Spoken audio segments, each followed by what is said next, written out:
making the world more accessible for those with disabilities at the age of 13.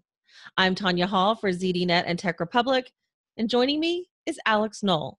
He is the founder of Ability App. Welcome, Alex. Thank you. Thank you so much for having me. I'm excited to be here.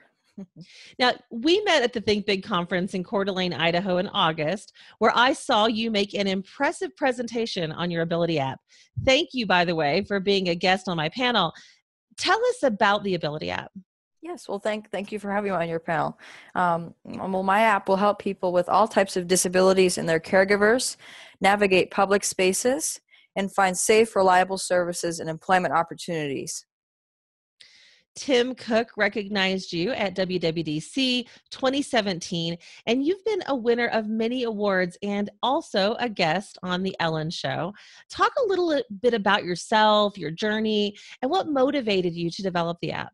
Yeah, well, the app invention process started about 4 years ago, and I saw a man in a wheelchair, and he couldn't open a manual door at a sporting goods store. And I wondered if there was a resource that he could have used that could have told him what other stores around that area had automatic doors so he could actually access the business. So I first inputted my app into a student inventors competition called Invent Idaho.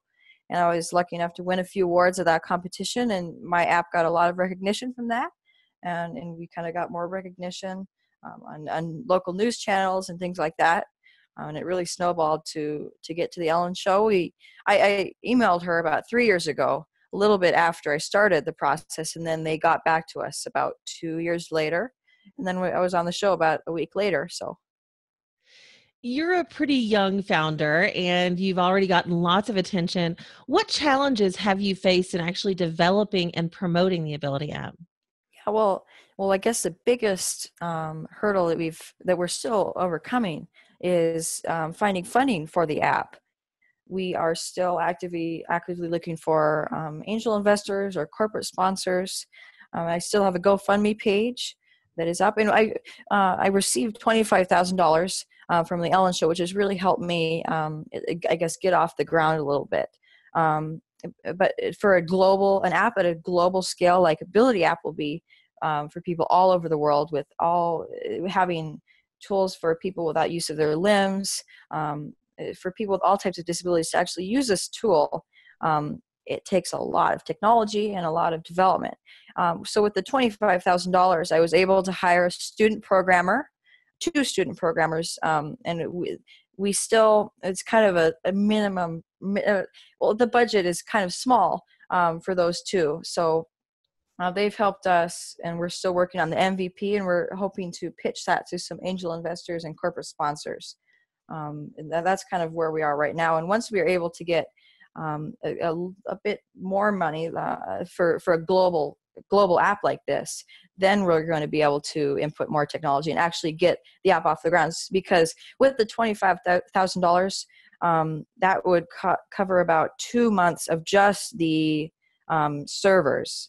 Having the amount of people going on there, that's only about 2 months, and that's without the development costs. That is just the running costs.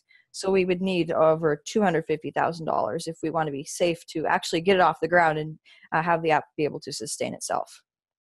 Explain a little more detail about the app itself.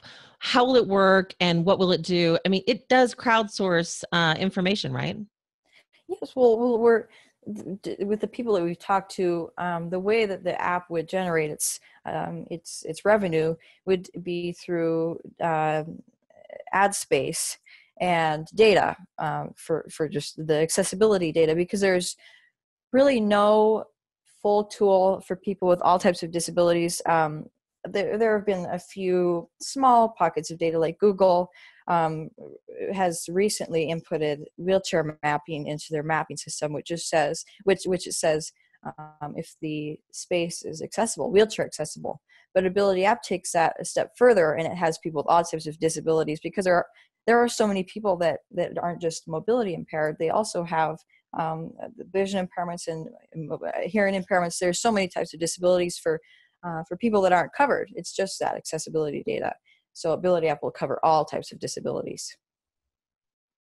So it's a global database of accessible spaces. Is that right? Yes. Assuming that you get the funding that you need, when do you plan to launch the app? Well, we'd love to launch possibly late this year or early next year. When we're able to secure that funding, then we'll be able to hopefully get it off the ground and put it out to market. How has the app evolved since the original concept? Yes. So, well, when I first started the app, the original, I guess, idea was for accessible public spaces. And after we've spoken to several people with disabilities that have given us feedback, they have said that they want us a tool for services like in-home care and grocery delivery, and also employment eventually on the app. I think once we launch, we would love to do all three, but I think for the start, we could just do the accessible public spaces, and eventually we'd love to implement services and employment. You're 13 years old. How do your friends perceive what you're doing?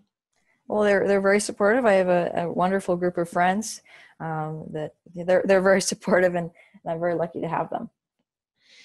What's one piece of advice that you would offer to another young person who's had a great idea, and what should they do first? How should they get started? Yes. So the first thing that you do is find a problem in the world.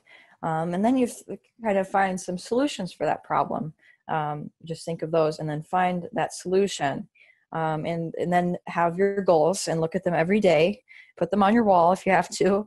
And just tackle those goals one by one by one. And as soon enough, you'll reach your goal, eventual large goal. So it is easy. Day by day, you get there eventually. Alex Knoll, founder of the Ability app, reaching out to people he doesn't even know to change the world. Thank you so much, Alex, for joining me. And if somebody wants to maybe learn more about the app, maybe they want to get involved, or maybe they want to fund the app, how can they do that? Yes, so everything is on my website, abilityapp.org. That has my GoFundMe, that has my email. And there's so much information in the app that you can all find there. So abilityapp.org. Sounds good. And if you guys want to find more of my interviews, you can do that right here on ZDNet or Tech Republic, or maybe go to my website, tonyahall.net. I've got links to all my social sites. Thanks for watching.